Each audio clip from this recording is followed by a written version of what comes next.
Well, the investigation is still ongoing, but what we can establish is there was an electrical fault in our system, or the system that's supplying to Terminal 3.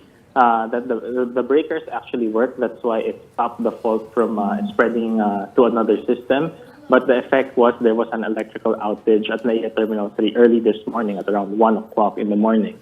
It took us some time to restore the power because there was a system from the Meralco side that got affected, which they had to replace a certain equipment. So by 6 o'clock in the morning, the equipment of Meralco was installed, and they did some diagnosis and testing, and they were able to energize that. And after 6 o'clock, it took us an hour to energize also the side of MIAA, meaning the power that's needed by the terminal. So by 6 o'clock, we were already partially energizing or powering up different parts of the terminal. And by around 8:46, we were able to restore full power for NAIA Terminal 3. Again, you're right that the other terminals were not affected. NAIA Terminals 1, 2, and 4 had no issues today. Well, sir, there seems to be a pattern here. This is not the first time that this has happened. Like we've mentioned, pangatlong beses na po ito during the term of President Bongbong Marcos. And the second time it happened on a holiday. Does passenger traffic have anything to do with this? We don't think that passenger traffic has anything to do with it, because the number of passengers that we were expecting today was not very different from the number of passengers that we were processing the past few days.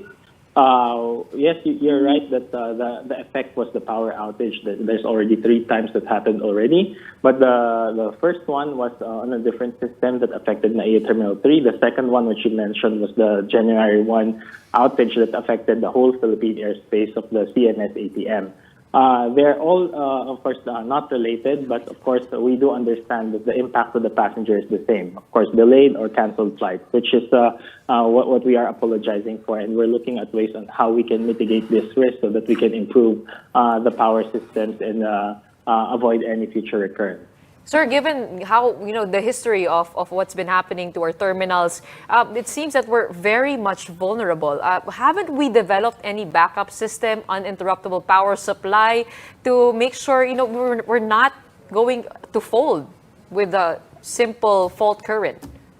Basically, for Terminal 3, when we came in last year under the administration of the President, we just came to know that the Terminal 3 is not covered in terms of full backup power, or what we have gensets, like what we would know in other establishments. It can only power the critical systems of the terminal. That's why today we were able to mount all of the international flights in T3. We just prioritized them for the operations today. But despite that, there were around 24 round-trip domestic flights that got affected, affecting around 9,300 passengers. But one of the changes that we did since the September incident last year was also to include immigration as part of our critical system. That's why today we did not have any issues, and we were able to dispatch all of the international flights. Although, of course, there were some delays because of the congestion at the airports. But rest assured that we also have programs in place. Of course, a lot of the investment or the projects that are lined up will not happen overnight. But in fact, within the next few months, there will be almost 50 to 100 million pesos that will be spent to improve the power systems of NAIA Terminal 3 alone. It's just that for now, there's this fault that occurred, and we are still trying to investigate this together with Meralco, with experts and other organizations, as well as you mentioned, MIAA will also be involved to look at the other angles about why this happened. So we're not closing any possibility about this incident, but we're looking at different factors that may have contributed towards the power outage earlier today. Sakto, you were actually talking about angles. How about the angle of sabotage? Kasi kinoconsider daw ng Department of Transportation.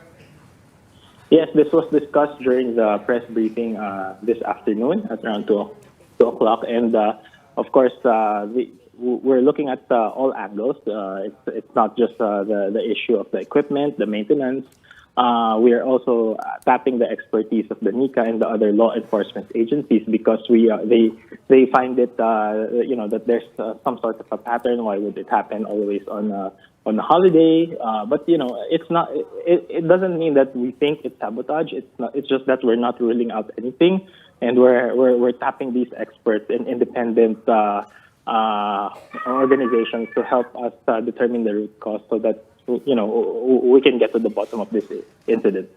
Yeah, Sir Bryan, just very quickly before we go, we know you already asked Meralco to do a full electrical audit and that it will take 3 whole months for that audit to wrap up. What exactly is covered in this audit? Today it was just Terminal 3. Will it be the all the terminals of the airports from 1 to 4? How will that work? We think because of the criticality of NAIA as the gateway of our country, we would like to have a full electrical audit of all our critical systems. So that will include our terminal buildings, you're correct, terminals 1, 2, 3, and 4, and the other associated equipment that are required by the airport because we really cannot afford any repeat of such incident because it disrupts our passengers. It of course affects their experience, and it's not good for the image of our country as well. So yes, it will include all of the critical systems. We will work with Meralco, as I mentioned, and also other experts in the field of electrical engineering, so that we can tap on their expertise as well. So it was mentioned that this service will be procured by the DOTR and NIA for the expertise in terms of the audit, and we expect a result within 60 to 90 days.